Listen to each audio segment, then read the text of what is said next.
யாவையும் சிருஷ்டித்தார். சகல வளமும் நிறைந்த ஏதேன் தோட்டத்தையும் உண்டாக்கினார்.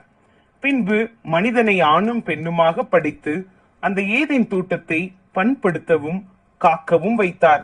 அப்போது அங்கிருந்த எல்லா மரத்தின் கனிகளையும் புசிக்கலாம் என்றும் தோட்டத்தின் நடுவில் உள்ள மரத்தின் கனியை மாத்திரம் புசிக்க கூடாது என்றும் கட்டளை கொடுத்தார். ஆனால் மனிதனோ அந்த கட்டளையை மீறினான். இதன் விளைவாக தங்களை நிர்வாணிகளாக கண்டனர்.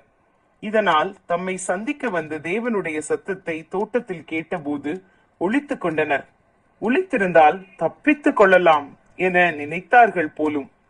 ஆனால் கர்த்தரோ, ஆதாமே, நீ எங்கே இருக்கின்றாய் என்று கேட்டார்.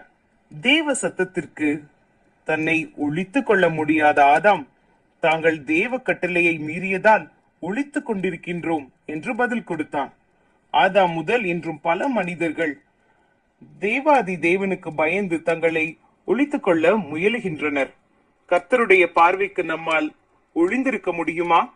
இன்று நம்மில் எத்தனை பேர் இப்படியாக ஒளித்துக் கொண்டிருக்கிறோம்? பிரியமான தேவ பிள்ளையே, நீ எங்கே இருக்கிறாய் என்ற தேவ சத்தம் இன்று நமது காதுகளில் விழுகிறதா? இந்த சத்தம் இன்று நமது ஆவிக்குரிய வாழ்க்கையை தட்டி எழுப்பட்டும். ஆரம்பத்தில் தேவனோடு நாம் கொண்டிருந்த ஐக்கியம் இன்று வளர்ந்திருக்கிறதா? அல்லது குன்றி போய் நாம் ஒளிந்து வாழ்கிறோமா? தவறுகளோடே வெளியே வந்து அவற்றை உண்மையாய் அறிக்கை செய்வோம்.